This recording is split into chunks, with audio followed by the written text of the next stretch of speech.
Swastiastu, saudara-saudara sedharma dimanapun berada di seluruh Nusantara ini. Ada yang dari Kalimantan, ada yang dari Bandung, dari Bali, dan grup WA Mumbulsari. Dan dimanapun berada, Ayu bahagia pada sore hari ini kita sua kembali, kita masih berbincang-bincang masalah upekara di era global.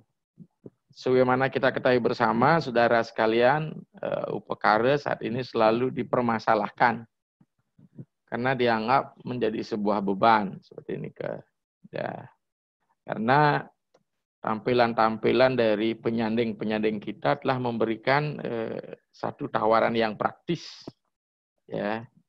Demikian juga gerakan-gerakan agama Hindu baru, New Age Religion, dengan gerakan-gerakan bakti. Tidak perlu perkara yang ribet-ribet. Yang penting ada doa, ada puja. Ya. Nah, seperti apa yang kita bahas sebelumnya, bahwa saudara sekalian, kita kembali menyegarkan ingatan kita. Yatnya itu sesungguhnya pondasi kuatnya dunia. Karena narasi besar daripada upekara itu pasti kita kembali ke yatnya. Dia tidak hanya hadir sebuah materi ansih, tapi dia materi yang bermakna ketika dia menjadi sarana di dalam sebuah upacara. Nah, saudara sekalian, kemarin juga kita sudah sampaikan bahwa upekara itu ketika masuk pada narasi besar, itu menjadi yatnya. Yatnya itu pun bisa kita bedakan menjadi dua. Ada yatnya yang terkait dengan ritual, ada yatnya yang tidak terkait dengan ritual. Nah, dalam pandangan agama Hindu, kedua yatnya ini harus dilakukan secara seimbang. Karena apa?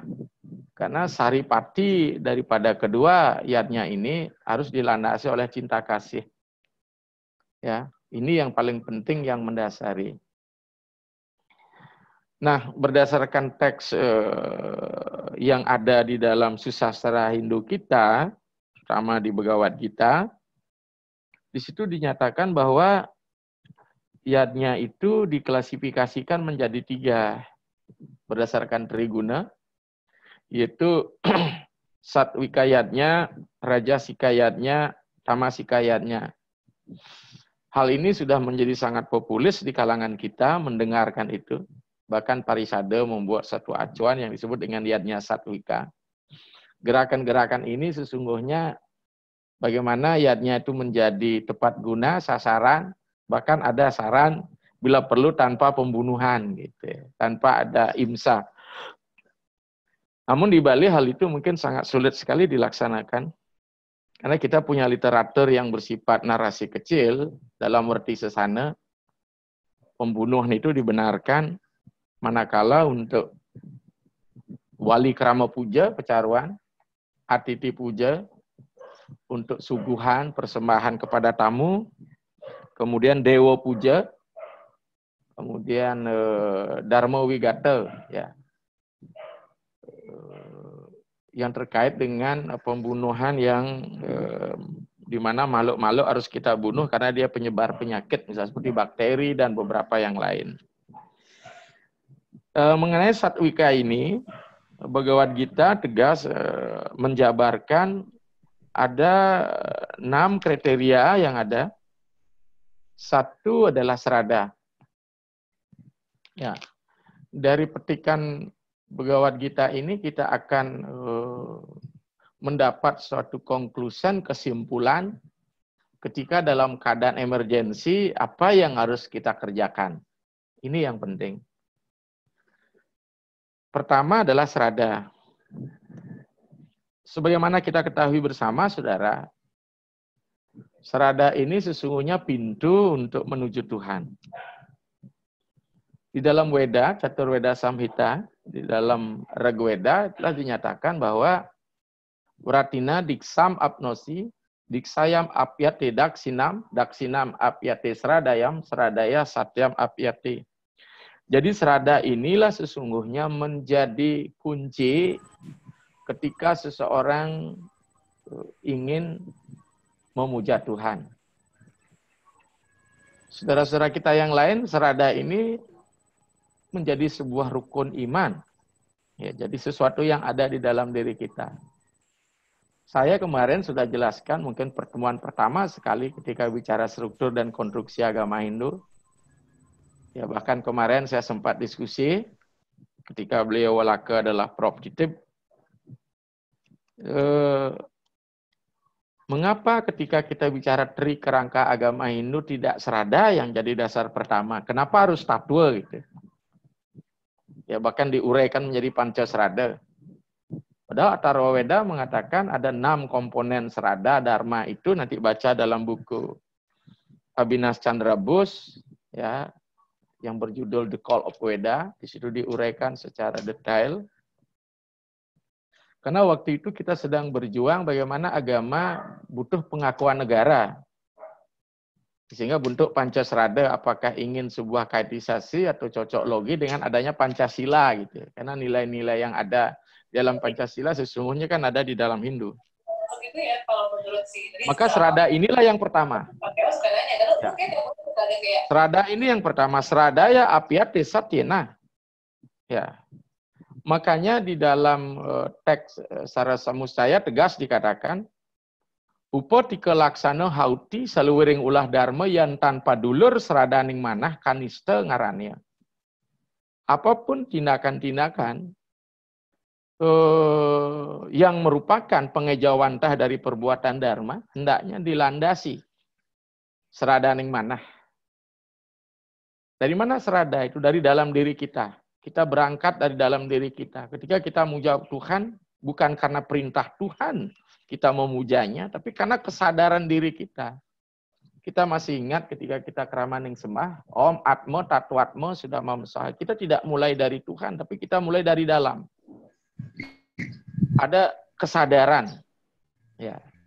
Kesadaran sang diri. Di situ ada sebuah transformasi. Maka serada itu menghadirkan transformasi. Maka itu sebesar apapun sebuah upacara, kalau tidak ada keyakinan di dalamnya, nah tadi kemarin banyak perdebatan, kalau kita tidak serada, tidak ada artinya, serada. Nah, ini. Serada ini menjadi sangat-sangat penting sekali. Ya.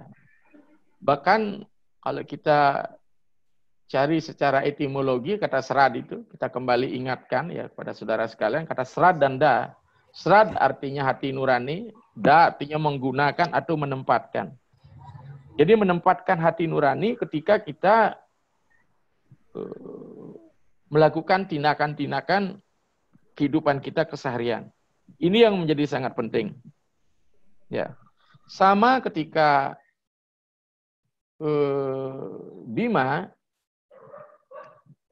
karena taat guru baktinya kepada Drona, diperintahkan untuk mencari Tirta Kamandalu. Bima tahu bahwa di situ banyak rintangan, bahkan ada sebuah skenario terselubung konspirasi untuk mengeliminasi Bima sebenarnya. Werkodara yang telah disusupi oleh pengaruh-pengaruh daripada Korawa. Namun demikian, karena keyakinannya yang luar biasa, ya, tentu ketika bicara keyakinan akan mengalahkan yang lain. Ya, mengalahkan yang lain. Akhirnya apa? Dia sukses. Maka dengan demikian, saudara sekalian, serada ini menjadi hal yang sangat prinsipil mendasar ketika kita berada pada wilayah keagamaan. Ya. Maka dikatakan Sradaya Wandate Wasu. Dalam dikatakan ada dalam Weda bahwa serada keyakinan itu akan mengubah dari seseorang. Ada transformasi di dalam dirinya. Maka oleh sebab itu saudara sekalian, barangkali pesan saya untuk ke depan, berhentilah menghujat ayatnya itu. Kalau memang kita tidak sanggup, kita akan diberikan sebuah pilihan. Ya. Justru ketika seseorang melakukan ayatnya itu dengan serada yang luar biasa, kemudian kita melakukan hinaan karena tidak sesuai dengan selera kita, karena bagaimanapun akan ada respon, tanggapan ketika berupakara di wilayah ayatnya itu, pasti ada kesan yang tidak puas karena audio dan visual.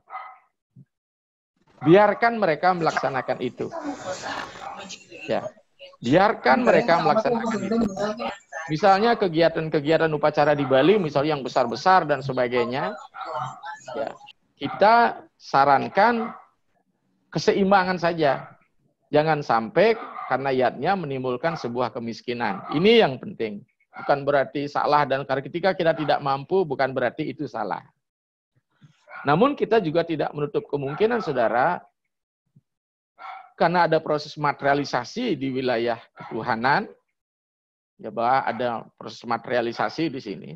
Tapi materialisasi ini tidak akan mungkin muncul dari ruang hampa. Pasti ada dasar ideologi dan nilai tattwa yang mendasari daripada pelaksanaan ayatnya itu. Kemudian selanjutnya adalah lascarya. Ya, lascarya. Lascarya adalah salah satu konstruksi yang membentuk ayatnya yang satwika selain serada tadi. Mengapa kita katakan lascarya menjadi sebuah komponen? Lascarya adalah sebuah keikhlasan. Ketika kita ikhlas berarti kita siap melepas. Disinilah saripati daripada wairagya itu. Ya, saripati dari wairagya. Sebagaimana kita ketahui bersama, di dalam ajaran Samkhya, ketika persenyawa antara rohani dan jasmani, kemudian Atman mengalami apa yang disebut dengan pancaklesa. Pancaklesa di sini terdiri dari avidya, kegelapan, kebodohan, ketidaktahuan, kemudian menjadi raga, keterikatan. Setelah itu dwesa, dendam, kemudian asmita, ego, kemudian ada yang disebut dengan abhinewesa, takut akan kematian. Maka inilah sesungguhnya pancaklesa atau noda, 5 jenis noda yang ada di dalam diri manusia ketika terjadi persenyawaan. Maka ayatnya salah satu adalah pelepasan. Lawan daripada raga. Maka raga itu ya penetralisirnya adalah wairagya. Maka saya punya satu istilah yang sangat enak didengar. Ketika kita melakukan raga tidak mampu melepaskan, maka kita akan mencapai roga, sakit. Siapapun orang yang terikat, disitulah dia sakit. Karena raga menghasilkan keterikatan. Dipisahkan dengan yang kita cintai, berarti kita memberikan keterikatan pada sesuatu.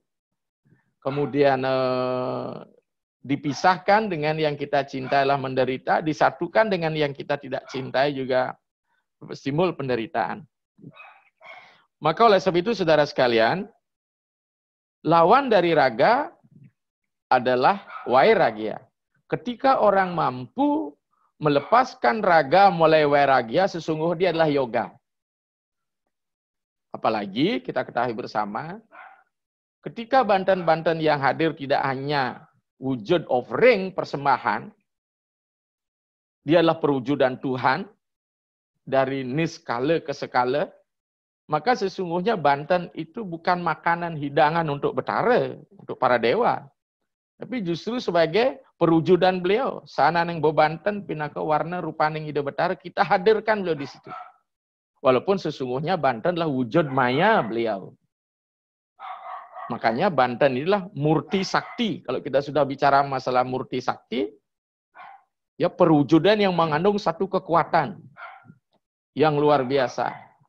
Maka tidak heran perwujudan murti sakti menjadi sebuah instrumen bagi penguasa di zaman dulu ketika dia ingin melanggengkan kekuasaannya.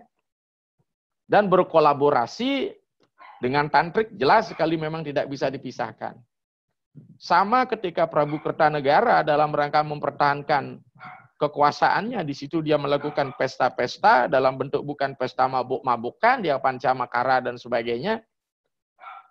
Di situ dalam rangka mempertahankan kerajaannya. Ya, maka tidak heran juga menjadi sebuah politisasi ketika rakyat diajak untuk membuat upacara besar, maaf nih, penyimpangan, deviasi dari budayanya yang besar ini.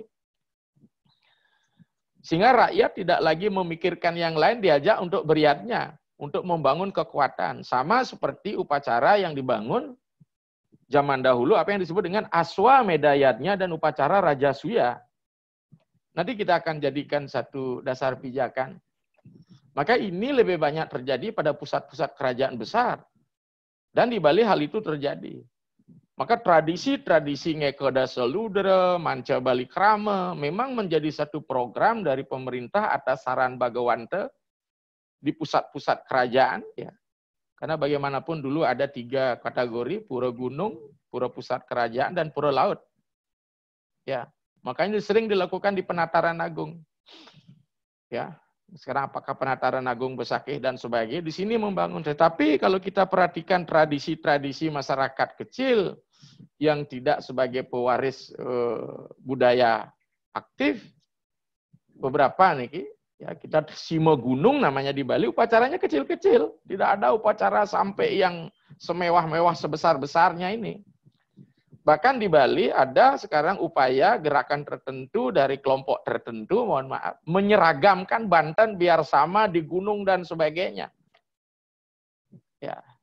Akibatnya apa? Jadi masyarakat jadi kaget. Ya. Karena kita perhatikan saja misalnya daerah-daerah pegunungan di Bali yang kecil ini, Bantennya beda-beda. Maka saya kebetulan sebagai seorang praktisi, ya, melihat Banten yang berbeda-beda, bagi saya sama aja. Kita ketemu dengan semeton di Bali pegunungan, yang penting ada sudah Canang Sari, ya, karena itu memang untang dari yang ada Daksina, ini menjadi hal yang tidak kita permasalahkan. Nah, jadi lasarya seperti itu. Sama halnya dalam kisah. Ketika tidak ada keikhlasan, tidak ada lasarya, maka di situ upacara itu menjadi sia-sia. Ya, bagaimana ilustrasi ketika kerajaan Indraprasta diluluh lantakkan oleh musibah, penyakit, kemudian Dewi Kunti melakukan Dewa Seraya, maka kita di Bali mengenal apa namanya Kunti Seraya. Ya, bahkan ada teks ritual di Bali juga bernama Kuntiyadnya, itu terkait dengan upacara. Bahkan Kunti Seraya itu dibawa ke dunia magis, memiliki satu kekuatan wisesa yang luar biasa, ya, karena di situ hadir Dewi Durga, ya.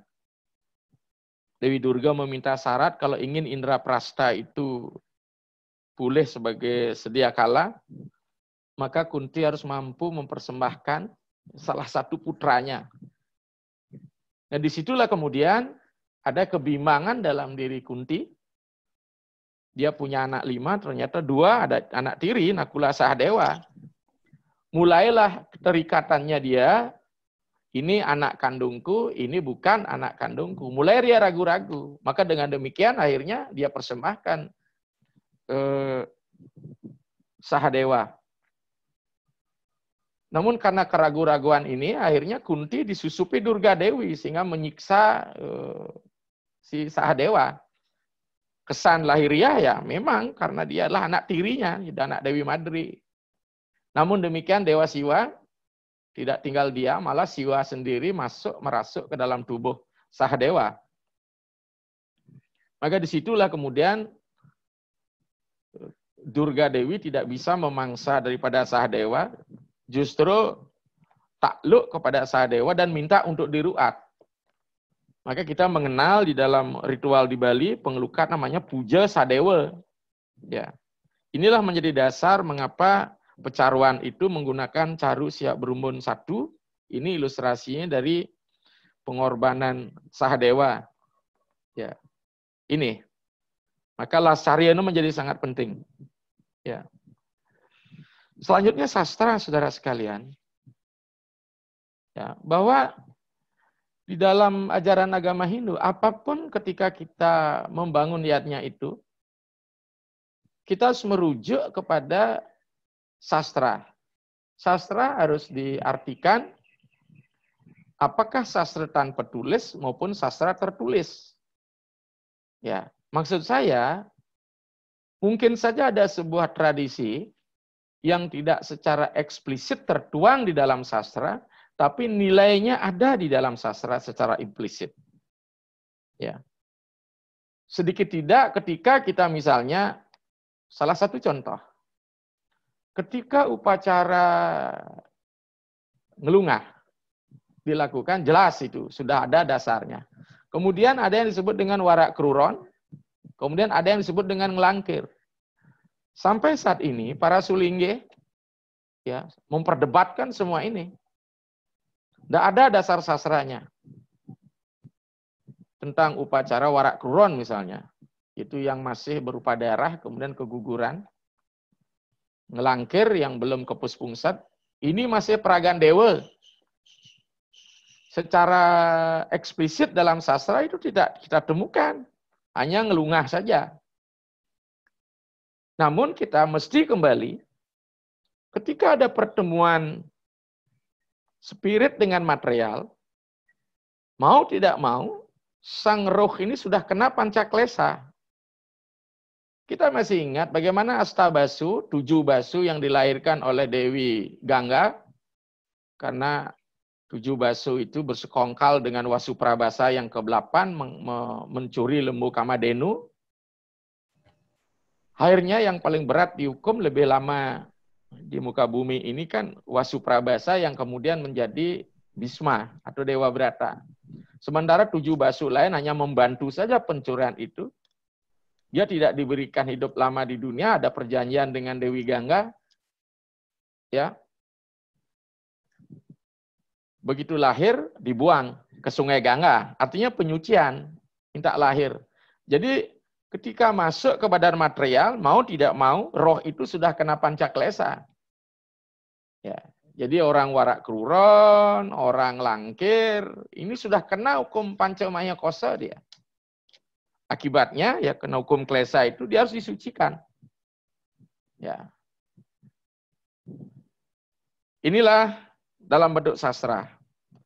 Jadi sastra itu kita hanya mengambil nilai atau mengambil ideologi walaupun tidak secara eksplisit. Ini yang ada. Selanjutnya adalah daksina. Ya, daksina. Nah, sebelum kita ke daksina, banyak pula tindakan-tindakan ritual dibuat atas dasar pertimbangan politis misalnya. Ya, sebelum kita masuk ke daksina. Satu misalnya mana salah. Ini pemberlakuannya diskriminatif. Ada sastra yang membuat diskriminatif terhadap seseorang yang lahir salah, disebut mana salah. Misalnya kembar bunceng misalnya. Namun kenyataannya tidak berlaku secara generalisasi, ini secara general, secara umum.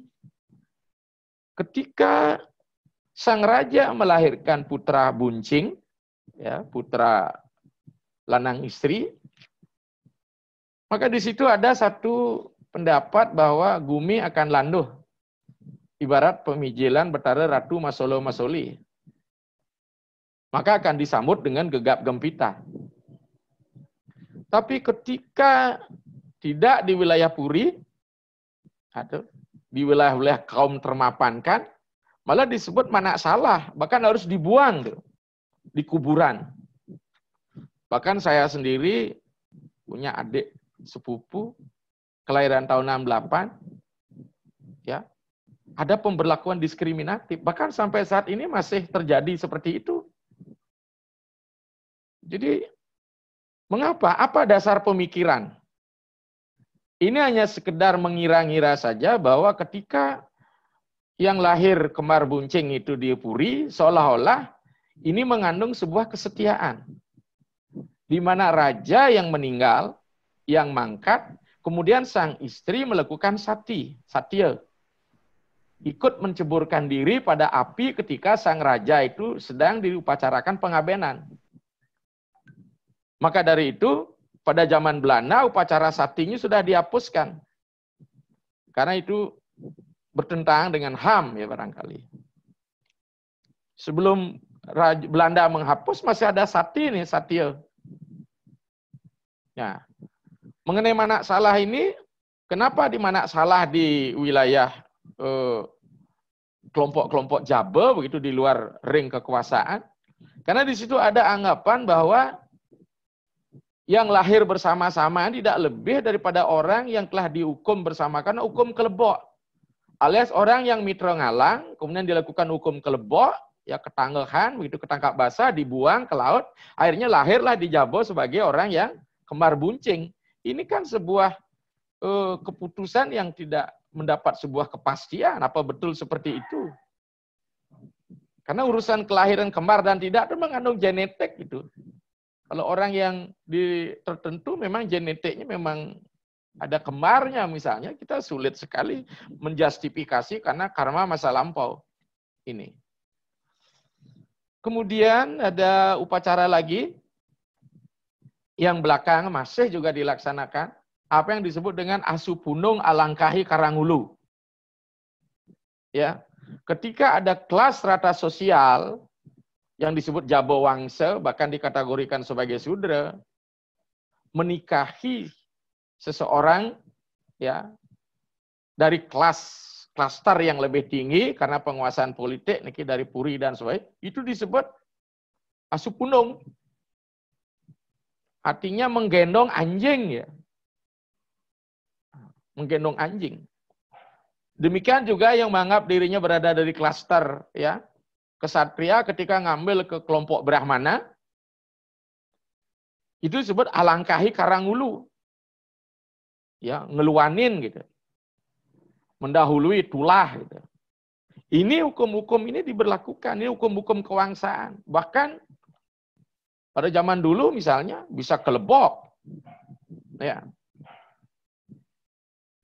Dan belakangan dihaluskan lagi, pada itu sudah dihapus tahun 51, Asupunung Langkai Karangulu Manak Salah oleh, kalau nggak salah, Gubernur Merte bersama DPR GR waktu itu tahun 51. Masih tetap saja pendeta-pendeta kita memberlakukan seperti itu. Dilakukan oleh upacara Patiwangi. Padahal kalau kita kembali justru di wilayah agama lah harkat martabat manusia itu dihargai sama-sama. Namun justru di wilayah agama terjadi diskriminatif. Akibatnya ritual-ritual manusianya di kelompok Jawa ini menjadi sering kalau mengikuti kelompok Jero Puri amada-mada bahkan. Ini luar biasa. Demikian juga di dunia diksa. Jika yang nana pasa asisya-sisya panas sikang ribuana, wenang pungalakna, baunya. Jika ada pasak yang punya murid gitu. Ya, asisya-sisya dalam dunia kependetaan harus dipotong lehernya dalam keputusan Indraloka Widi Papincatan. Lebakna maring samudra ditenggelamkan di laut, wehakna waduri reges. Begitu diskriminasinya teks. Ya.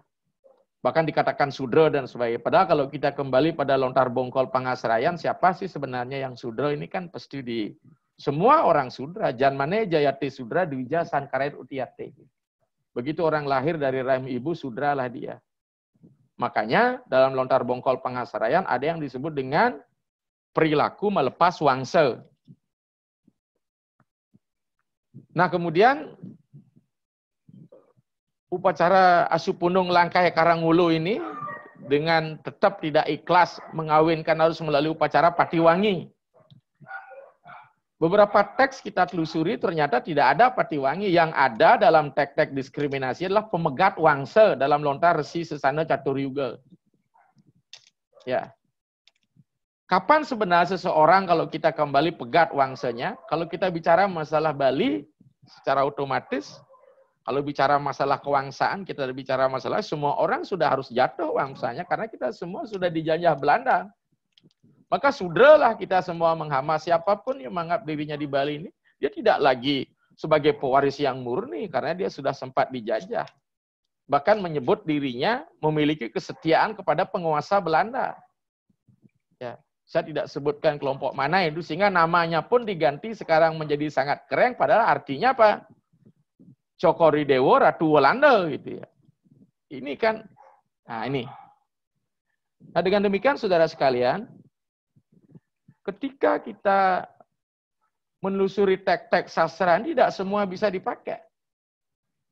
Bahkan dalam dunia eskatologi, saya punya terjemahan lontar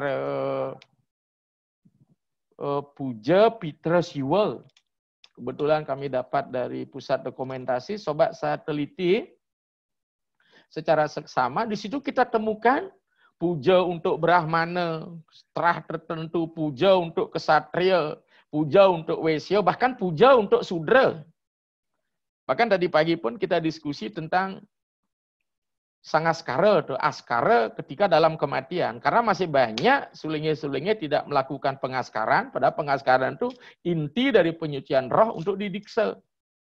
Anun pada ring sang pandia, kuno pabiseke pramerahasia, napi ini dilakukan. Masih ada diskriminasi. Ya, demikian juga Sanggah Wong Tani dan sebagainya. Masih banyak. Tentu menurut emat kami ini terjadi pasca Majapahit. Kapan sih sebenarnya stratifikasi? Kalau kita kembali pada zaman Bali kuno, gelar-gelar kewangsaan ini tidak melekat bagi keturun. Kita tidak tahu misalnya Mahapatih Ketunjung Tutur, Ki Udog Basur, Ki Kopang, dan sebagainya itu. Siapa terah beliau? Beliau tidak memakai titel-titel. Bahkan dari sekarang ini malah ada rewangsanisasi dari kelompok tertentu. Ini sering terjadi, rewangsanisasi. Ya, masih ingat pada leluhurnya bahwa terah Majapahit, akhirnya kembali gelar kependetaan dikembalikan. Padahal sepengetahuan saya, pada zaman Majapahit gelar-gelar kependetaan semua adalah empu. Tidak ada resi, tidak ada begawan. Justru yang di Bali ketika mengacu pada Majapahit mengembalikan titel-titel itu. Ya, bagi saya apapun casingnya gitu, kita kan terjebak oleh casing. Nah disinilah pada sastra, jadi tidak semua sastra itu. Makanya benar sekali apa yang ditulis oleh De Bagus Darmo Palguna, wangsa ngai sastra, sastra ngai wangsa. Ya, siapa yang memiliki wangsa situasinya lebih tinggi, dia akan menjadi hakim otoritatif bagi kelompok lain berdasarkan dibuat teks-teks. Bahkan sering mencatat nama dewa untuk memberikan hukuman pada orang lain. Lengira betara gitu. Pada kapan sih kita mendengarkan betara begini gitulah. Yanano begini dan sebagainya. Terutama di teks-teks yang memang diskriminasi ketidakrelaan modal berbagi. Nah inilah tentang sastra. Jadi dengan demikian kita juga harus hati-hati. Bahkan sastra sekarang banyak sekali beredar. Mengapa? Bahkan kemarin pun masih ada perdebatan tentang Tawur Kesange ini. Kalau kita kembali pada teks Aji Somanala, memang Tawur Kesange tidak bisa dilakukan dalam tutuk sengkar uncal balung. Pada teks itu tahun 71 oleh Parisada kalau tidak salah, itu sudah tidak diberlakukan lagi. Karena Suwa Mandala berarti bersifat lokal. Nah, yang menjadikan kita bingung kan setiap teks yang tidak berlaku tidak pernah dicabut dari peredaran ini. Terutama teks-teks acara. Maka dengan demikian sastra-sastra itu masih bertebaran. Ya. Nah. Dengan demikian bertebaran ketika dia menulis tentang dirinya, tentang kewangsaan ini sebenarnya sudah payah ini. Ya, pasti tidak ingin teks itu menjatuhkan dirinya. Tidak jujur seseorang menulis ya, leluhur yang baik-baik saja dimasukkan. Padahal ketika merebut kekuasaan mungkin kudeta, mungkin membunuh ini, hal itu tidak akan masuk. Oleh sebab itu sekarang kita melihat, saya sering mengatakan kapan sih teks itu bisa dipercaya sastra itu? Ya, maka sastra harus dikembalikan pada ke atas lebih tinggi. Bagaimana ideologi daripada sastra itu? Ketika ideologinya diskriminasi, berarti sangat bertentangan dengan nilai-nilai yang ada di dalam Weda. Ya. Weda yang paling puncak adalah Wedanta, di mana Wedanta itu adalah Upanishad. Upanishad adalah Wedanta. Bagaimana Candogya Upanishad Tatwam Asi Wasudewa Kutumbakam Esa Mahatman Taradaye. Maka ketika kita kembali ke Weda, kita kembali ke spiritnya. Banyak sekali teks yang bertentangan dengan spirit serutinya. Banyak sekali teks yang bertentangan dengan nilai yang ada di dalam tatwa. Ya. Maka itu hukumnya, saya sudah katakan serada adalah sebuah spirit, kemudian tatwa adalah aksiologi nilai yang ada di dalam ajaran agama kita. Nilai ini sangat universal. Kemudian di situ ada jnana, ya, ada sebuah ideologi, apalagi kita di Bali adalah ideologi Siwa Siddhanta. Ya. Ajaran penuh kasih, di situ ada egalitarian, ya. Tentu tidak berbeda, maka ketika kita baca tentang puja Pitra Siwa, justru Siwa itu ada Siwa Jaba, Siwa Mena, kan begitu jadinya. Sehingga apa implikasi yang terjadi apa di masyarakat? Maka ketika kaum, mohon maaf ini kelompok yang termapankan mengambil istri di luar, di kelompok bawah, ini terus terang aja, sampai tidak mau pamit, mamitang istri ketika menjauman di tempat istrinya, karena menganggap dirinya lebih tinggi. Bahkan terus terang saja dalam upacara pernikahan, mereka tidak mau satu tempat, lagi Bantennya dipisahkan. Bayangkan bagaimana penistaan di wilayah ritual pada dia sama. Bahasa belinya nata, Banten, Singnya, tapi kalau tidur bersama mau, kan seperti itu kita tidak tahu mana yang atasan bawahan, nanti mohon maaf di sini saya agak jorok sedikit. Bayangkan seperti itu ya. Ya, bahkan juga masyarakat dulu yang belum melek beragama, religious literacy, ketika anaknya kawin menjadi kewangen, bahkan dipisahkan, tidak dibuatkan Banten, bangga sekali menjadi kewangen gitu. Jadi inilah saudara sekalian. Kenapa? Kita belum religious literacy, melek beragama. Maka sekarang di era terbuka ini sehingga ada kesan ya bahwa agama Hindu belum layak untuk bagi masyarakat halayak rame.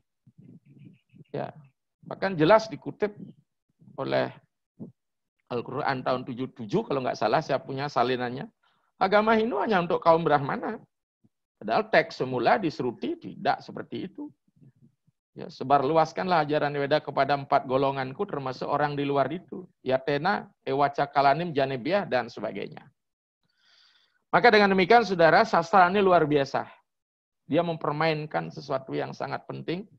Dia membuat sebuah ideologi baru. Maka kita harus kembalikan dia.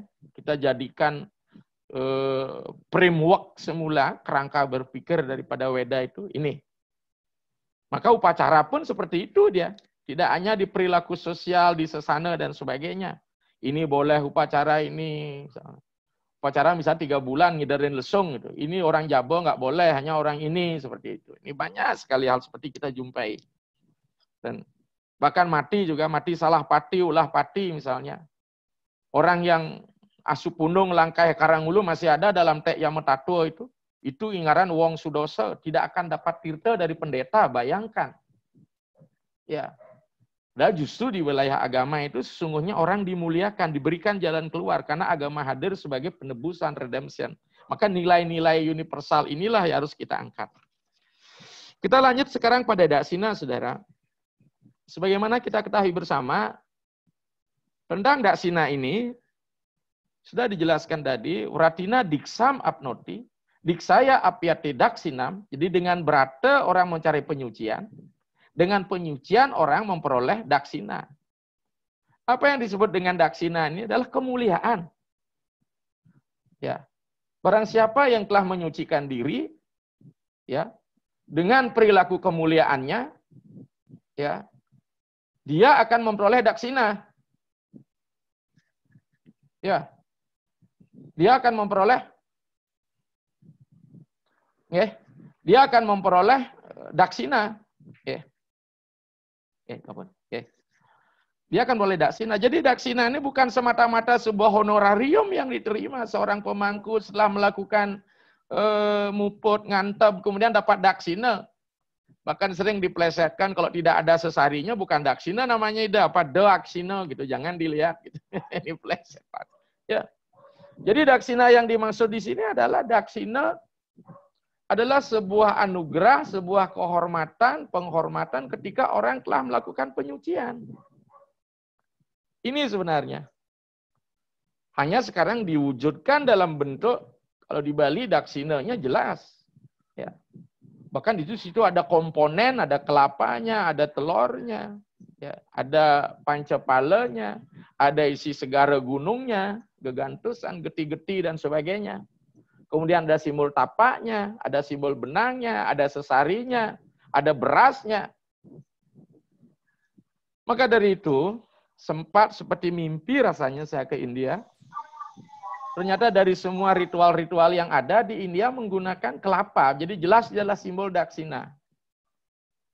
Ya, simbolnya adalah daksina. Maka kita pun terakhir akan mendapatkan kemuliaan ketika kita sudah menjadi dewa, menjadi dewa Pitara Pratista, kita dilinggihkan dalam bentuk daksina yang disebut daksina lingga. Kita memiliki kedudukan yang dianggap sejajar dengan Tuhan. Ketika kita bicara masalah daksina. Bagaimana ini? Kita tentu memperoleh kisah di dalam upacara Aswamedayatnya. Ya. Upacara Aswamedayatnya itu di mana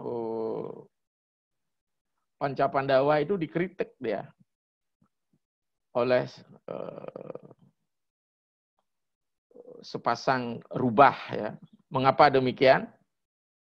Karena yatnya Aswameda yang begitu besar tidak memiliki nilai spiritual karena tidak ada keikhlasan Kunti dalam hal itu. Bahkan seekor rubah tikus ya bisa berbulu emas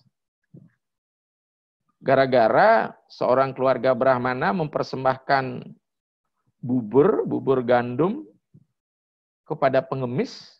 Ya, di situ yatnya real sekali, maka sekarang kita penting sekali seperti itu. Mari kita berbagi di situasi COVID saat ini, di mana banyak yang tidak bisa bekerja, di sektor informal banyak yang tertutup, ya karena tidak bisa berinteraksi. Maka bari yang berlebih, mungkin di grup Mumbul Sari ada yang memang memiliki kemampuan untuk memanage, kita siap kok. Mungkin beras 10 kilo dikumpulkan, nanti dibagikan. Mungkin kalau sendiri kan rasanya kurang gitu. Kalau sudah dikumpulkan bersama-sama, bagi yang berlebih, dikoordinasikan begitu, kemudian kita bagikan. Jadi demikian, karena keikhlasan daripada keluarga Brahmana yang miskin, bahkan dia rela kelaparan diberikan kepada pengemis, padahal pengemis itu penjelmaan Dewa Siwa. Ketika bubur gandum itu disuguhkan, kemudian dinikmati oleh pengemis ini, kecipratan ke bawah, maka yang jatuh ini menimpa bulu daripada tikus atau rubah itu, kemudian akhirnya bulunya menjadi emas. Ya. Bayangkan seorang pengemis saja mampu makanan yang sudah siap dilahap, ya dia persembahkan kepada pengemis itu. Disebut kadang manawasewa, melayani pada sesama. Maka dengan demikian, ya daksina itu menjadi sangat penting, ya. Persembahan itu menjadi sangat penting di dalam kita bicara masalah yatnya yang satwika. Nah, dalam upacara Aswameda yatnya ini, disinilah tolok ukur keberhasilan yatnya ini tidak tercapai mengingat Kunti tidak mempersembahkan daksina. Mengapa tidak mempersembahkan daksina? Karena dia tidak yakin siapa pemuputnya. Hal ini juga masih perdebatan kita di Bali ini. Umat kita belum mampu berpikir menempatkan Sulinggih itu pada kapasitasnya. Karena dibawa lagi ke Soroh. Bayangkan politisasi di wilayah ini. Kalau bukan Soroh ini yang muput tidak akan sukses gitu. Tanpa lagi melihat bagaimana perilaku Sulinggih itu. Yang penting label mereknya 24. Itulah ini kembali. Walaupun demikian, ya saya bagian dari dunia kesulinggian siap saja menerima karena masyarakat kita belum teredukasi. Karena orang lebih melihat dari aspek genealogi kesulingan itu, bukan dari segi kanpek jenyananya. Nah dengan demikian setelah dilakukan pemujaan daksina, di isi daksina upacara itu jelas. Seperti apa yang saya sampaikan, daksina tidak hanya dalam bentuk kelapa, di situ cuma disimbol.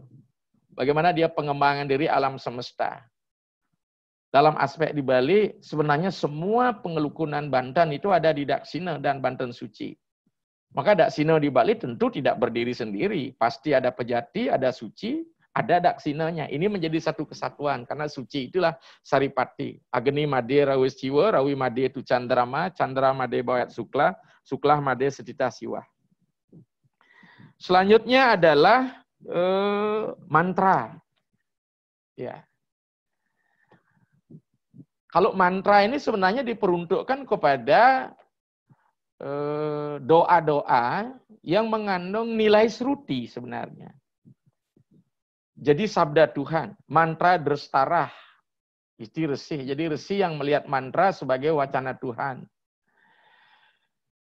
Maka dengan demikian, kita sering kabur dalam pemahaman mantra, sementara apa yang dilantunkan oleh para pendeta di Bali adalah puja stawa namanya, atau stotra, atau stuti. Kalau kita lihat dari segi konstruksi pembangun bahasanya, dia menggunakan bahasa kepulauan. Tapi yang jelas, spiritnya tetap mengalir dari Upanishad, Upanishad masuk ke Tattva. Tidak bisa tidak ini. Karena kita barusan diskusi di Geria, bagaimana yoga Upanishad selaku yoga minor, inilah sesungguhnya menjadi spirit, bahkan alih bahasa di dalam tek-tek yang ada di dalam Ganapati Tattva, Waraspati Tattva, itu semua teknya India. Maka dengan demikian, mohon maaf, saudara-saudara sekalian, yang membabi buta mempertahankan Bali, saya salut. Ya, tapi kalau tidak ada India, tidak akan ada Hindu di Bali. Ini secara narasi besar. Tapi ingat, India yang ada bukanlah India apa yang seperti ditawarkan saat ini, karena New Age religion. Ya, maka itu kita perlu melakukan studi naskah. Ya. Di mana sih naskah Waraspati Tattva, Buana Kose, Jnana Siddhanta, Yoga Sutra Patanjala, ini tentu mengalir daripada Weda, terutama dalam aspek Vedanta, terutama di Upanishad. Maka beberapa perdebatan kami dengan teman-teman di kampus, kalau ingin memahami ajaran Tattva di Bali, lengkapi diri Anda untuk memahami ajaran Upanishad. Ya, ini penting sekali. Ya, Tattva tidak bisa lepas daripada Upanishad, karena Tattva di Bali sesungguhnya Upanishad yang ada di India. Ini yang sebagai framework daripada ajaran agama kita di Bali. Maka dengan demikian jangan mengatakan anti India, mohon maaf di sini. Ada hal tertentu yang bisa kita transfer dari India, ada yang tidak. Tapi gerakan ini bukan balik ke India-Indiaan. Makanya India kan, kita ingat abad ke-10, di mana waktu proyek Dharma Wangsa Teguh di Simedang Kemulan mengatakan, mangjawakan biasa mata, mangjawakan weda mata, ini jelas sekali. Berarti ada upaya besar-besaran bagaimana mengalih bahasakan teks-teks yang ada di India. Nah, oleh itu mantra ini ya adalah satu kekuatan yang mengandung magis dan mistis. Ini dibicarakan dalam grup kami ya. Terutama ketika kita bicara masalah mantra, di situ setiap suku kata itu mengandung makna yang luar biasa. Kita masih ingat ketika kita bicara wian jano mantra ka kaha ga ngaha ca caha ini kang kang gang gang cang cang ini semua karena dijadikan mudra dan soalnya di situ nilainya luar biasa, nilai mistis dan nilai magisnya. Maka kalau ini dipadukan demikian jadinya, makanya ini akan terformulasi pada mantra yang ada di wilayah Vedic Sanskerta. Dan sementara di Weda Kepulauan, Archipelago Sanskrit ya, hybrid Sanskrit, itu lebih banyak bersifat puisi dia. Ya, jadi satu bait terdiri 4 baris, satu baris jadi 8 suku kata. Jadi diatur dengan posisi persajakan. Nah, ini harus diucapkan ini. Karena ibaratkan surat, ini pembacanya Bantennya sudah ada, ini yang ada, tapi ada, mohon maaf tidak ingin apa. Ini merupakan kewajiban mengucapkan doa ini, mantra ini. Karena ada, mohon maaf, sekali tidak ada maksud apa, karena ada statement Banten itu tidak usah lagi dipujain, karena Banten itu sudah surat yang langsung menyebutkan apa maksudnya. Ya. Kalau saya secara pribadi tidak maksud menjelekkan, justru ini yang penting. Ya. Maka ada Murti Sakti. Ya. Murti Banten, dia adalah visualnya. Sementara audionya ada di mantra. Ini harus diucapkan. Walaupun sesungguhnya pengucapannya kan ada 3. Wa pamsu, waikari, manasika. Dalam hati, kemudian hanya bisa didengar dengan bisik-bisik, kemudian dilakukan dengan keras-keras. Setelah itu anasewa. Ya, anasewa itu pelayanan makan berupa pesta. Ini yang sering menjadi tidak seimbang. Bahkan sering upacara di Bali itu dikritik menghabiskan upacara besar, padahal dia beli Banten cuma di 4 juta misalnya kalau kita bicara Pulau Gembal. Tapi pestanya di hotel sampai 130, nggak ada yang mengeluh. Ya, nggak ada yang mengeluh. Banten 4 juta lah. Ya, bahkan terus terang pengantin digelar dengan kain putih begitu, akan turun natap begitu atau digayot dan disungi. Kemudian ada taburan kembang rampai begitu. Luar biasa biaya yang terbuang sekarang nyewa gayor aja ya. Di Bali itu hampir 2,5 juta. Belum pesta dan sebagainya. Kemudian Sulinggi ya mendapat satu perlakuan ya jangan kotak lah gitu ya. Udah dibeli satu paket ya. Saya sering senyum-senyum saja. Tapi ketika dia pelayanan kepada tamunya di resepsi begitu, ini penting sekali. Ini ya menjadi satu hal yang tidak terukur nilai finansialnya, bahkan jenis sport dan sebagainya.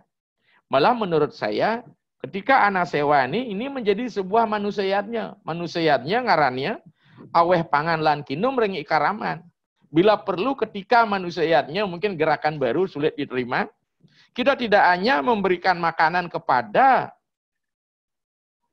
hadirin yang mengunjungi acara kita, bila perlu kita melakukan paket sembako kepada fakir miskin, misalnya di panti asuhan. Saya kira itu yang lebih berdaya guna, berhasil guna. Kita berbagi, ya, berbagi kebahagiaan bersama mereka. Ini menurut saya yang perlu kita lakukan ke depan. Sehingga setiap yatnya ini ketika anasewa tepat guna. Apalagi mohon maaf ini, ketika resepsi di perkawinan itu lebih dari 1 orang yang hadir, ya, sudah mengunjungi beberapa tempat, akhirnya di tempat kita dia tidak makan, hanya minum. Saya mulailah makanan terbuang menjadi basi, gitu, karena kundangan itu lebih dari 1. Ya, maka dengan demikian ini yang penting. Ya. Selanjutnya, setelah anasewa ya memberikan makan dan minum pada keraman, sekarang kita lah naasmita. Ya. Naasmita ini maksudnya adalah jangan ego. Ya. Untuk ingin memberikan pembobotan maksimal kepada ritual-ritual kita di Bali, dimanapun berada, jangan ego. Ya. Nah, itu tidak asmita atau ego. Ya. Kita ingin pamer, ya, sementara tetangga kita miskin dan sebagainya. Seperti kata tadi, lakukan anasewa. Maka banyak kita melakukan kekerasan simbolik. Ya, maka dengan demikian, ketika kita meyatnya, kita masih ingat, Sulinggi saja ketika melakukan pemujaan kesama swama mahadewa, kesa akhiri ma mi mai, kepemilikan ego sektoral kita, swama yang ada pada diri kita. Lenyapkan semua itu. Maka kita beriatnya itu posisi untuk menaikkan diri, bukan menaikkan harga diri, menaikkan secara spirit, ada sebuah transformasi diri. Nah, kita siap menerima dalam bahasa agama apa yang disebut dengan canang suci. Saya berpikir bahwa kata canang itu bukan hanya sirih begitu, tapi kata icaca sakti. Jadilah kehendak Tuhan, bukan kehendak kita. Karena kita yakin Tuhan memiliki sesuatu yang lebih. Demikian juga saat ini situasi COVID, mungkin Tuhan memiliki kehendak yang lain, alam semesta untuk menjaga keseimbangan. Kemungkinan juga ozon kita mulai sudah pulih karena pabrik-pabrik banyak yang tidak operasi. Maka dengan demikian saudara, situasi seperti ini akan menyadarkan diri kita ketika kita melihatnya bahwa sesungguhnya kita tidak ada artinya apa-apa. Maka goal terakhir kita, diri kita lah yang kita persembahkan. Sehingga dalam upacara pengabenan, bukan bantan besarnya, bukan badenya dan sebagainya. Tapi bagaimana tubuh ini, stula sarira, Triantahkarana sarira yang disimbolkan dengan badan ya Triantahkarana sama di Gianyar ketika ngaben selain lingga sang yang atma berupa adegan, ada yang disebut dengan 3 sampir sebagai simbol daripada Triantahkarana, Satwa Rajas Tamas, dan paulan kita itu harus dibakar. Kita persembahkan itu sama Tuhan. Ya. Maka dengan demikian, ketika kita ingin melakukan niatnya, ya, kita mohon Tuhan melebur semua itu. Maka dengan demikian, kunci kesimpulan kita ada daksina. Ya. Secara material, secara visual. Nanti secara audio kita lengkapi dengan doa. Doanya tidak mesti aeng-aeng, ya. Sementara kita tidak tahu artinya. Ini menjadi satu sangat kata kunci. Bahkan kita belakangan saja setelah situasi makmur, kalau masa anak-anak saya, nenatabin dadong kita, penglingsir kita, dengan bahasa apa ada dengan keikhlasan. Ketika oton banyak pahit getih nih, mewat kawat, membalung besi. Akhirnya saya buat joke, betul juga membalung besi saat ini karena banyak kecelakaan, akhirnya kaki tulangnya masuk pen gitu ya, karena membalung besi jadinya. Namun yang jelas, yang dimaksud ada kekuat bagian kan keikhlasan ini segala-gala, maka keikhlasan.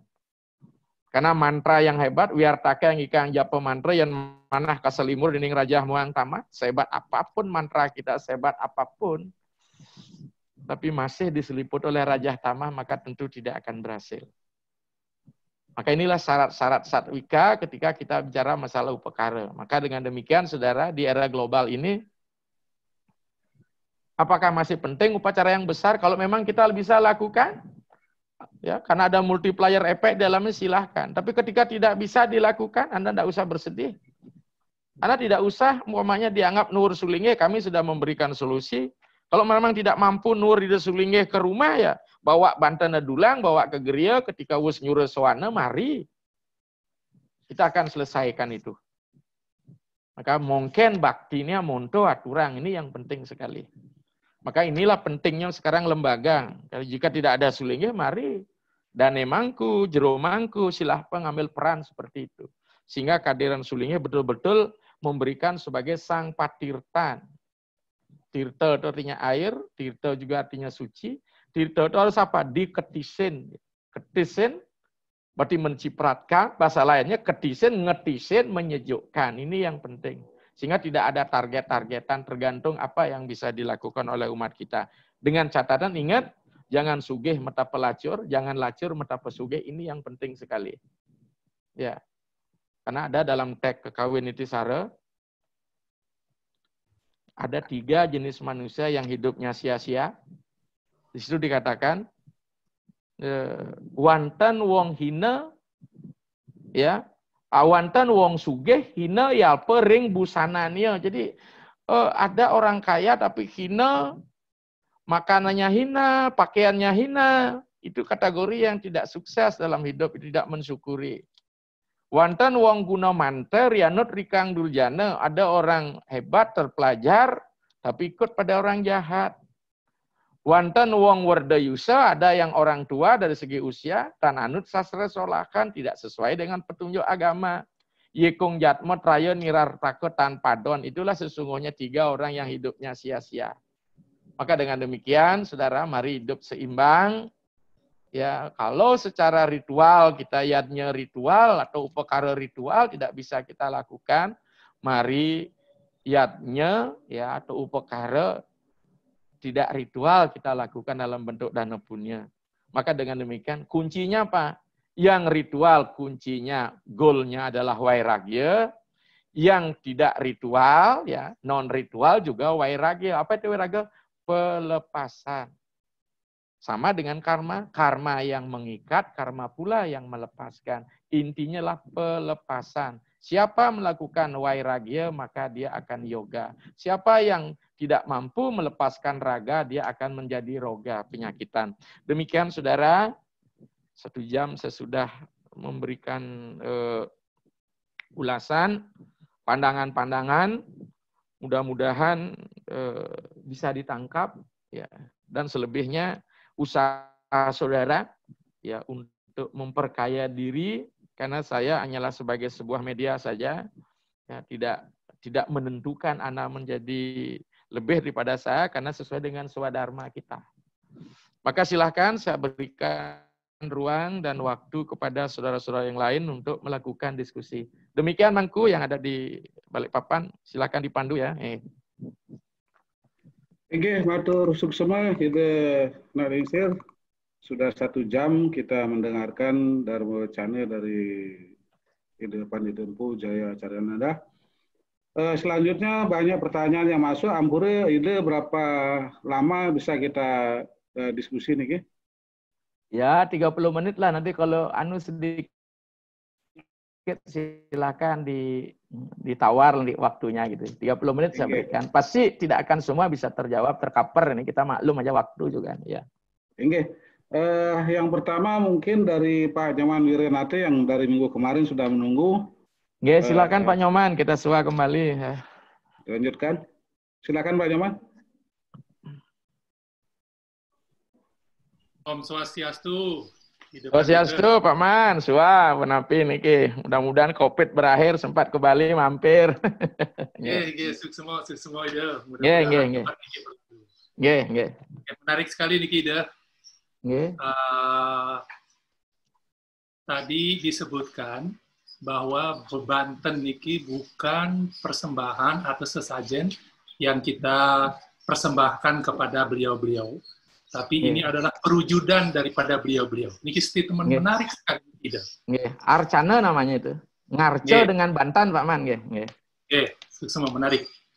Nah, mengingat kita niki khususnya yang sendiri dan mungkin semeton yang lain juga, masalah Bebanten niki kadang-kadang juga tidak selalu lengkap pada hari-hari tertentu, tapi kita ingin yadnya kita ini benar-benar diterima oleh beliau. Nah, mengingat bahwa Banten ini perwujudan beliau, apakah beliau nanti tidak hadir karena Banten kita tidak lengkap? Kita hanya bisa menyatukan 5 dengan dupe dan lain-lain. Nah, ini kan yang pertama itu. Nah, yang kedua, jadi masyarakat kita niki umumnya adalah awam di dalam hal keagamaan, tidak teredukasi seperti ini Kang Ide, namun beliau juga adalah orang-orang yang educated sebetulnya.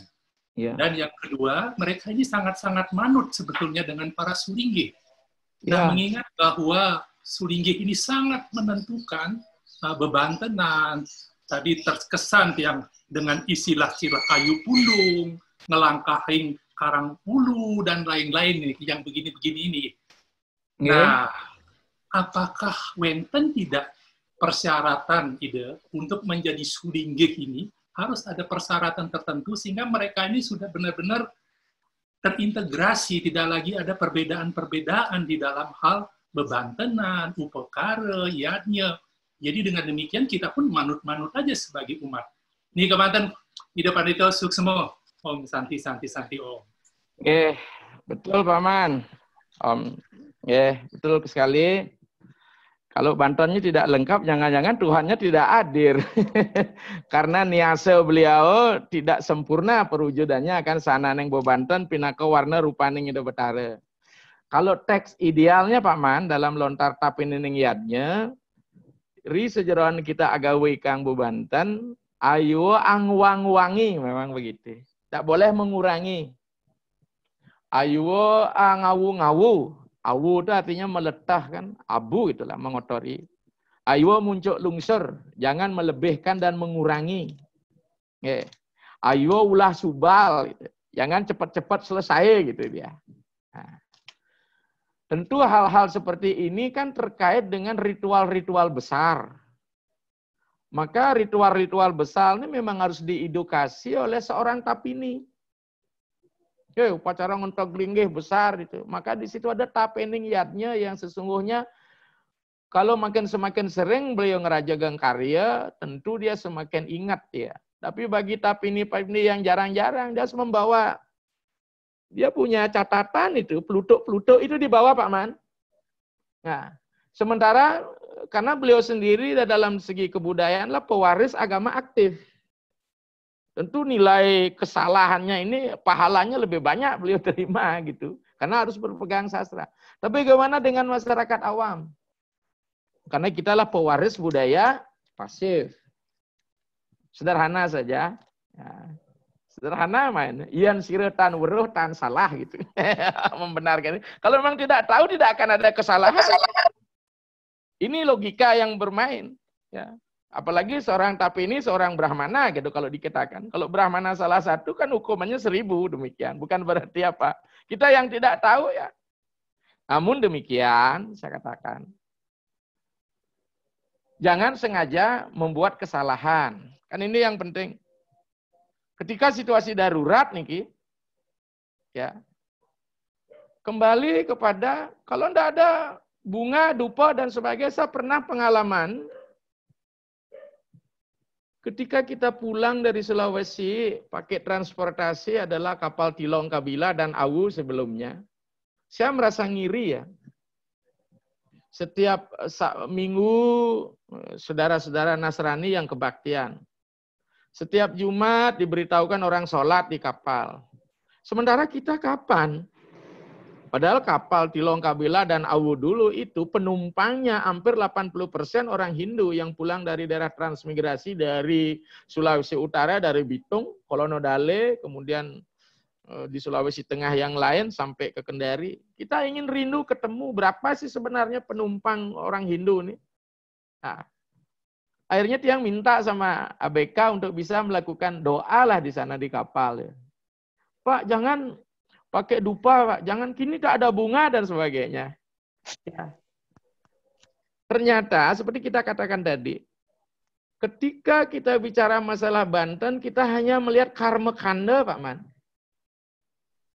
Karma kanda adalah unsur material, audio dan visual. Maka kalau sarananya kurang, mohon kita dipuja pun seorang sulingnya tidak menjamin seorang tapini Bantennya lengkap. Inaksara, minak padam, mina mantra, tate waca, ina bakti, hina werdi, sadasyo, mantra hinam, doa juga kurang. Kriya hinam, tinakan juga kurang. Bakti hinam, ini sarana bakti juga akan kurang, tidak ada lengkap. Makanya saya sering buat seluruh isi dunia pun kita persembahkan sama Tuhan, kita wujudkan masih kurang. Karena Tuhan ada di dalam dunia, dunia ada di dalam Tuhan. Maka sarana sekarang, apa yang disebut tutur adiatmika, ini yang sekarang dipentingkan bagi masyarakat. Apa tutur adiatmika? Kalau kita tidak punya bunga secara material bunga yang sesungguhnya, sekare pina kepoh pekayonane suci, bisakah kita sekarang hanya mempersembahkan bunga Kamboja kita sudah suci, kalau memang tidak di sini bunga Haredayo kita, ini Pak Man sekarang bunga Haredayonya yang dipersembahkan. Dak sino itu mana? Di kepala lan kena jenyana kita persembahkan, karena ini yang mengalami pengembangan. Kasih sayang kita persembahkan, maka dalam buku Human Physiology Pak Man, yang disusun oleh Profesor Nidar, muridnya Mahesh Yogi dalam Transcendental Meditation, ternyata konstruksi otak manusia lah Dewa Ganesh. Dewa Ganesh kemudian menjadi Pulau Gemal. Jadi kalau tidak ada Pulau Gemal kan jenyana yoga kita persembahkan. Sementara jantung itu di Anahata Cakra adalah kasih sayang Dewi Laksmi. Maka ketika kita tidak mampu membuat tebas sebelah Dewi Laksmi, ya kasih sayang. Ini sudah Banten Pak Man. Ketika kita tidak mempunyai bebangkit misalnya, bebangkit itu adalah saraf di tulang ekor, tulang belakang, di situ saraf sakralis yang dapat informasi dari seorang dokter di Jogja. Dan kekuatan power alam semesta niki ada untuk menyangga kehidupan niki. Kita butuh power, tenaga ini. Mungkin ketika kita bicara tenaga, kita bicara karma yoga. Niki Pak Man. Jadi dengan demikian kompensasi tidak mentok dengan transaksi harus sekian. Inilah ininya. Pak Man, tidak usah khawatir, don't worry. Semua ideal, semua. Jadi ini yang penting. Maka dia katakan saya buat Jok kalau memang tidak mampu mempersembahkan bunga yang sesungguhnya, bunga deposito pakai Pak Man. Tapi jangan Joknya, jangan bunga Citra Lestari dicari. Yang kedua itu lupa yang napi nikah. Yang kedua nikah. Masyarakat kita ini betul di Oh iya, untuk Sulingge ya. Sebenarnya ini kerinduan yang luar biasa. bahwa kita butuh semacam satu kesepahaman di antara para sulinggih.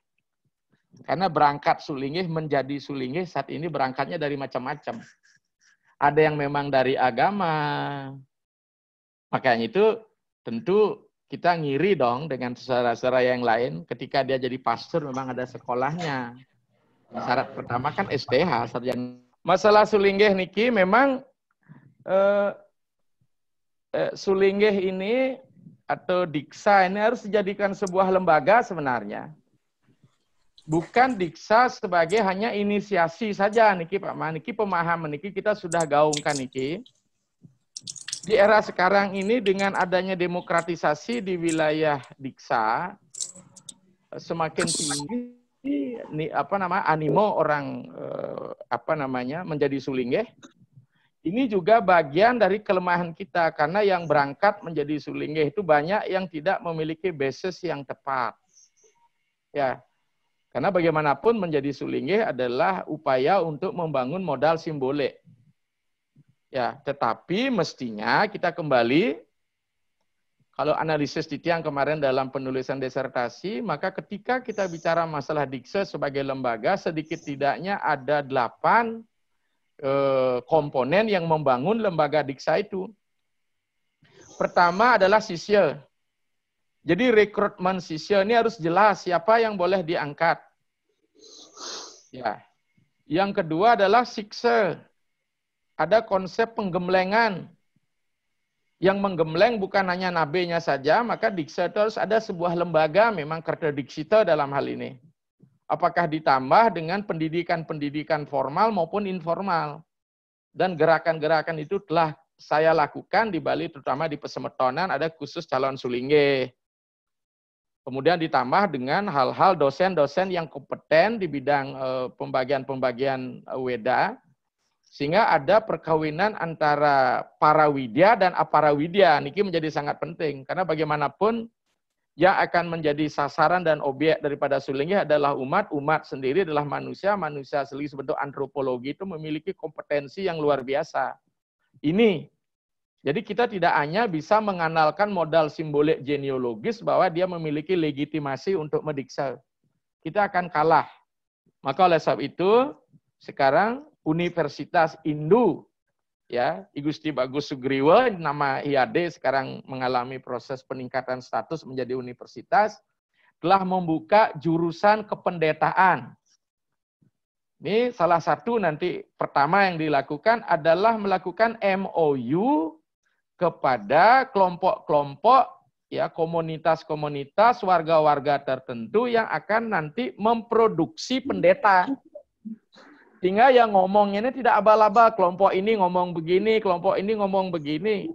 Salah satu saja, jangankan bicara masalah yang bersifat luas, tentang Surya Sewana saja, masih kita mempunyai perbedaan-perbedaan penafsiran. Kalau memang tidak dibekal oleh pemahaman darsana, pemahaman Upanishad, dan pemahaman tattwa di Bali.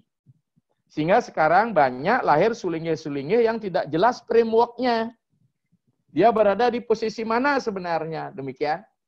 Akhirnya mulai dia membandingkan ini, lari sana, lari sini, jadi tidak jelas framework, maka ideologi menjadi sangat penting. Nah sekarang apa ideologi kependetaan? Inilah harapan kita ke depan, sedikit tidak, dia harus mengalami masa orientasi sebelum jadi sulinggih. Astungkara gerakan-gerakan itu sudah dilakukan di Bali. Mudah-mudahan nanti betul memang yang jadi sulinggih itu nanti silahkan saja menjadi sulinggih, tapi kalau memang tidak memiliki kompetensi untuk menjadi acarya, memberikan ceramah, jangan ikut ngomong. Lebih baik nanti mendiksa hanya dalam kapasitas sebagai sulinggih ngeraga. Ada kok itu sulinggih ngeraga. Sulinggih ngeraga, sulinggih loko palesraya, dan ada sulinggih acarya. Ini menjadi hal yang sangat penting. Karena kita tidak bisa menuntut semua sulinggih harus bisa menjadi acarya gitu. Bahkan mohon maaf sekali, ada kami dapat masukan ini. Yang boleh sebenarnya bergelar acarya dalam segi akademis itu titelnya sudah doktor. Karena secara komprehensif sudah masuk di dalamnya kita niki. Jadi demikian Pak Nyoman ya yang bisa saya sampaikan. Silahkan yang lain ya.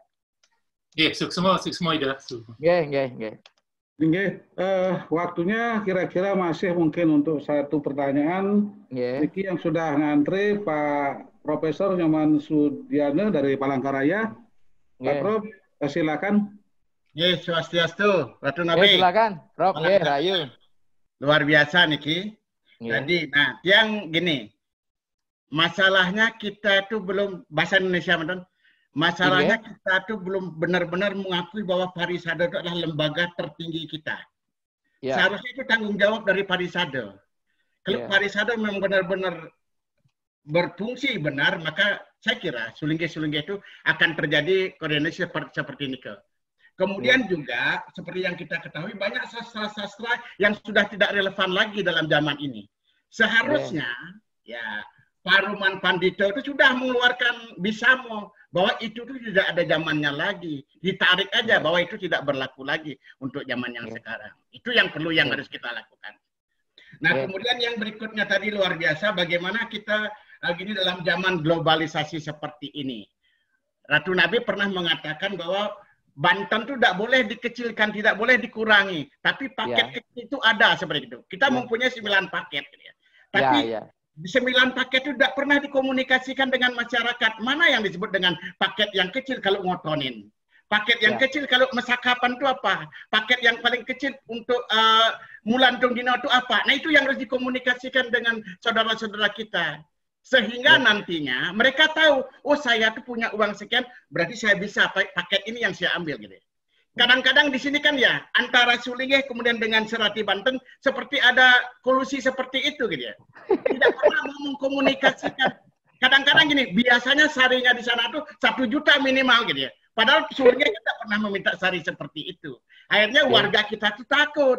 Apa yang harus dibuatin itu gitu ya. Walaupun kita tahu bahwa ya untuk diri sendiri apapun kalau memang tidak bisa mantra, sepun bisa dilakukan untuk itu. Betul. Itu yang perlu kita ginikan kepada masyarakat kita supaya gini benar-benar apa yang dilakukan. Nah kemudian yang terakhir yang gini, sekarang tuh seperti pendeta itu ya gini udah ada kerjasama dengan Institut Hindu Dharma Negeri Sugriwo. Apakah dengan zaman globalisasi itu teman-teman yang di luar Bali dia bisa lakukan dengan online seperti sekarang ini. Perkuliahan bisa dengan online.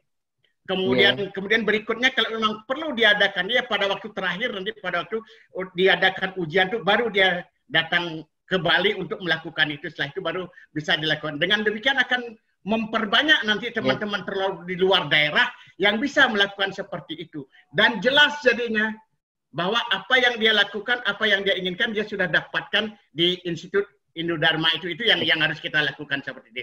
Maka harus ada gerakan yang luar biasa kepada Parisade terutama karena dia adalah majelis yang tertinggi kita.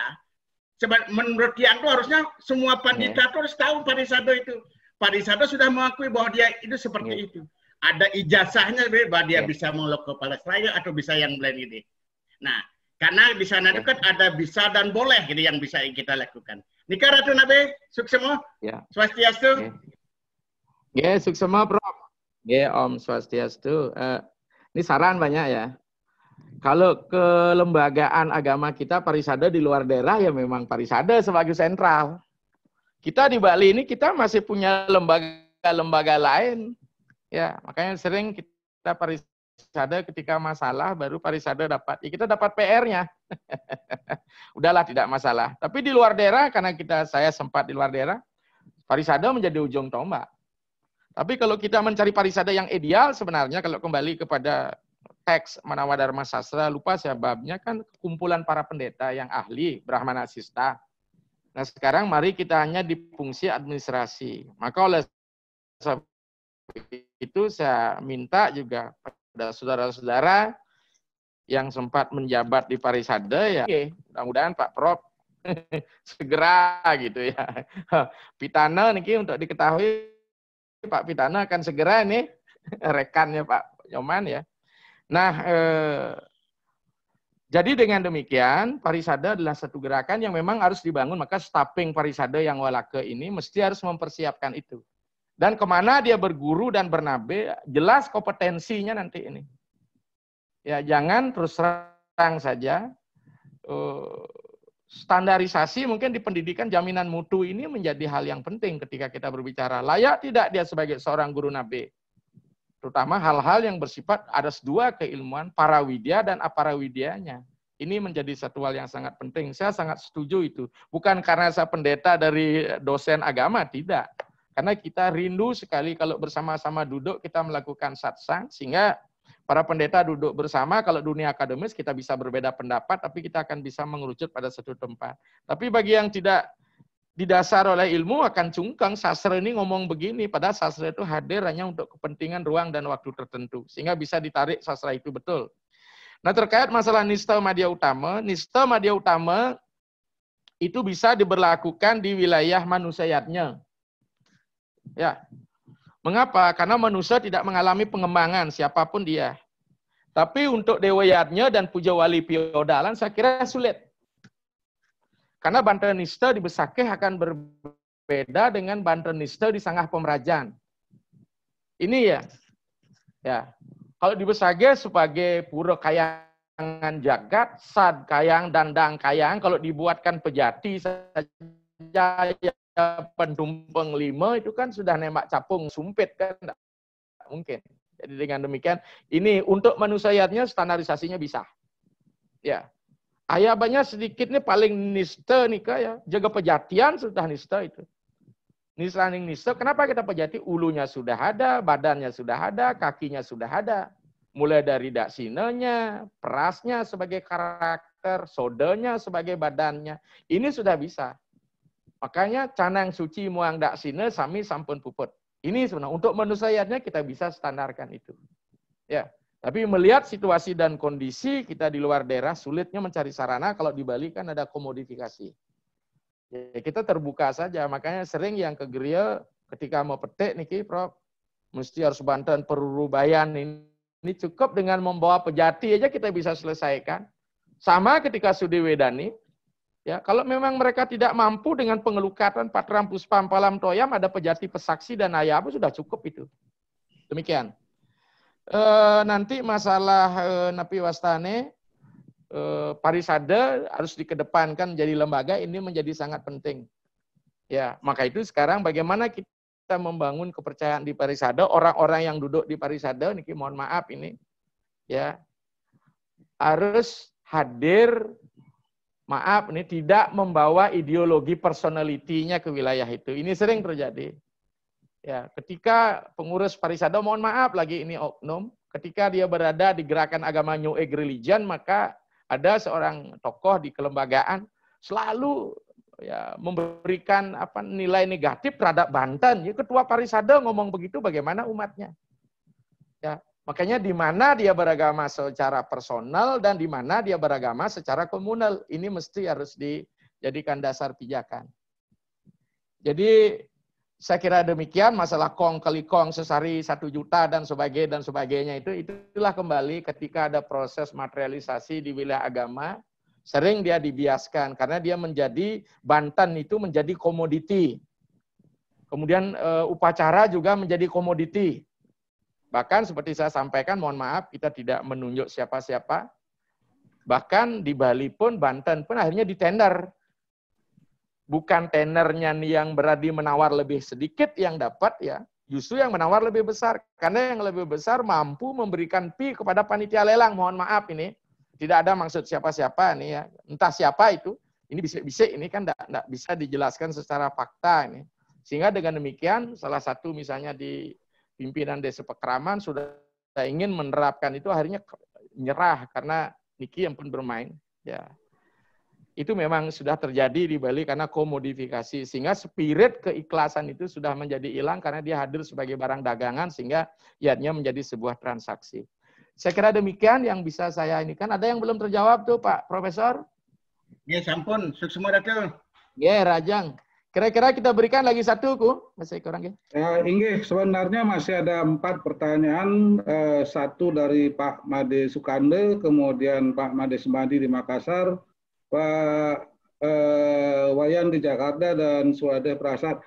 Titik yang kira untuk, karena yang bertanya sudah senior-senior semua, titik yang termuda ini sekarang Suade Prasad, dipersilahkan. Nanti yang lainnya mohon maaf, waktunya sangat terbatas. Nanti mudah-mudahan minggu depan kita bisa berjumpa lagi.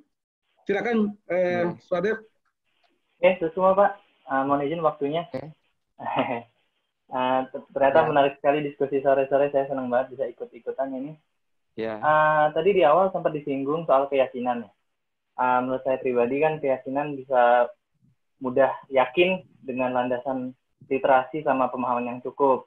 Cuman akhir-akhir ini saya sama teman-teman yang muda yang Hindu tuh ngerasa kurang gitu, ada semangat literasi dan akses akan naskah-naskah yang tadi sempat disebut. Kita kan selama ini cuma taunya Bhagavad Gita, kalau nggak Itihasa yang Ramayana atau Mahabharata gitu. Kalau kemarin saya sempat searching, kalau di India itu banyak sekali kayak website-website untuk saling diskusi, dan tentunya di sana diawasi, dan ada ya petingginya di sana yang membenarkan lah kalau misalnya diskusinya liar gitu. Jadi kayak di sana sangat difasilitasi untuk itu. Dan kalau saudara-saudara kita di umat lain juga jauh banget sama kita gitu ya. Kalau saat ini untuk mengakses informasi-informasi sastra-sastra atau naskah yang sempat tadi disinggung, yang paling mudah di mana ya? Apakah udah ada yang online-nya atau di aplikasi pun saya ngelihatnya masih sedikit ya. Padahal sebenarnya naskah-naskah kita kan kaya banget kalau dilihat. Cuman terus pertanyaan kedua, di organisasi kita sekarang ada nggak yang fungsi untuk meningkatkan keliterasian itu ya kira-kira? Khususnya untuk para pemuda ya, karena ya penerusnya gitu. Itu mungkin ide. Sudah.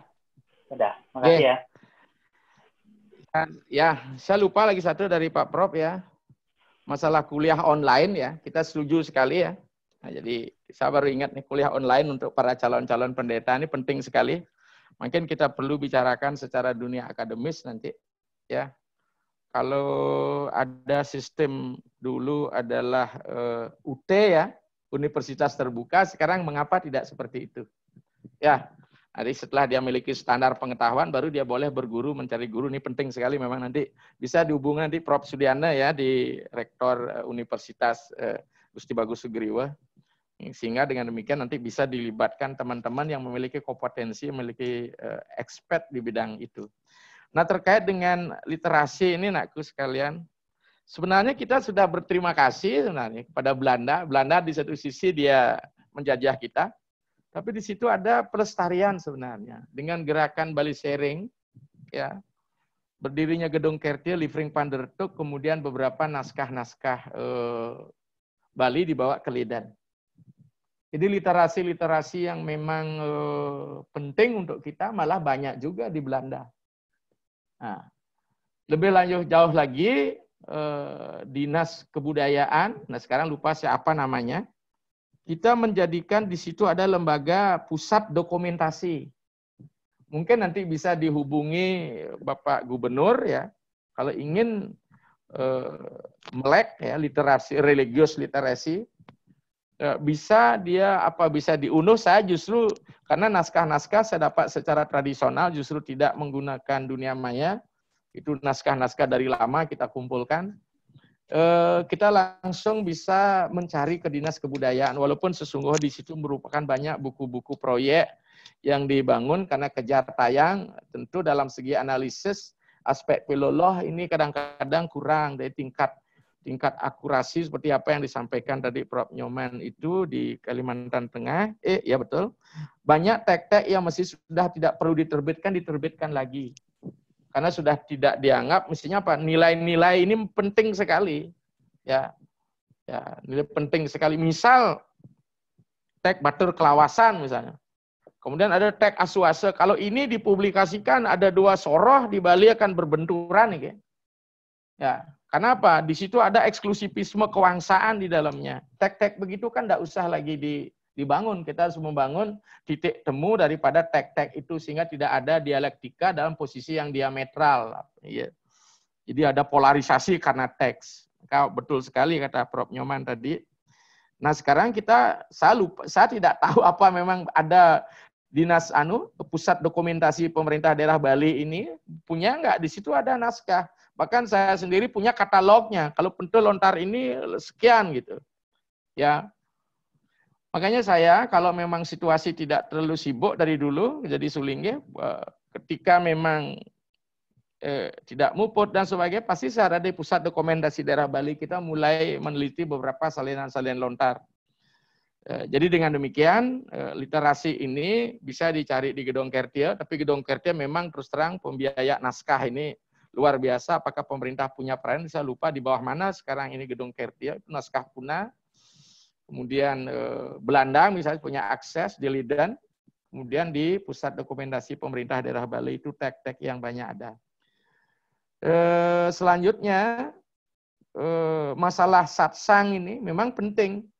Maka syukur apa yang kita lakukan hari ini karena keadaan dan situasi COVID yang sesungguhnya hanya rekaman monolog yang diinisiatifi oleh Mangku Ketut Wirata dari Kalimantan Timur.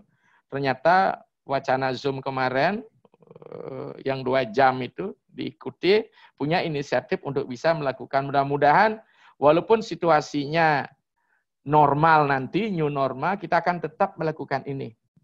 Ya, untuk memberikan tambahan wawasan dan sebagainya. Ya.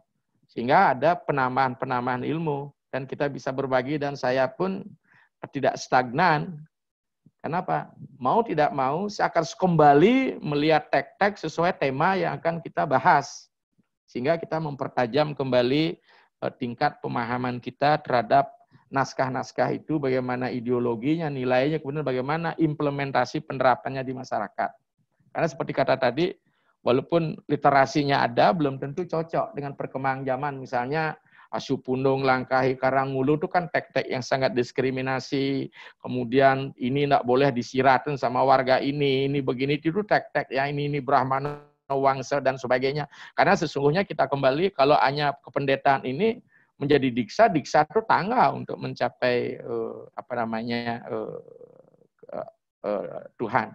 Mungkin nanti kita akan bahas minggu depan, Mangku, ya. Kita akan bicara masalah kependetaanku ya. Karena masih ini supaya bagaimana semestinya idealnya pendeta itu dari mana, mengapa ada pendeta itu. Saya kira demikian, Mangku, yang bisa saya sampaikan. Mudah-mudahan apa yang menjadi perbincangan pada sore hari ini, dan saudara-saudara yang memang belum bisa saya jawab pertanyaannya, nanti bisa langsung dengan saya, hubungi nomor telepon saya, mungkin ya tidak hanya melalui Zoom, mungkin akan terbatas sekali. Silahkan saya akan jawab lihat. Kalau WA tulis saya agak malas sedikit, nanti sampaikan dengan langsung aja. Bahwa saya akan ngebel, saya akan bertanya, saya akan jawab gitu. Ya, demikian Mangku yang bisa saya sampaikan. Iya, Patur Suksema itu Nadisir. Sudah demikian panjang. Kita kira untuk sore ini kita akan tutup Dharma Tula ini. Minggu depan akan dilanjutkan dengan topik kependetaan. Nanti tidak set jadwal dan waktunya. Mudah-mudahan masih tetap di jam 17 waktu Indonesia Tengah.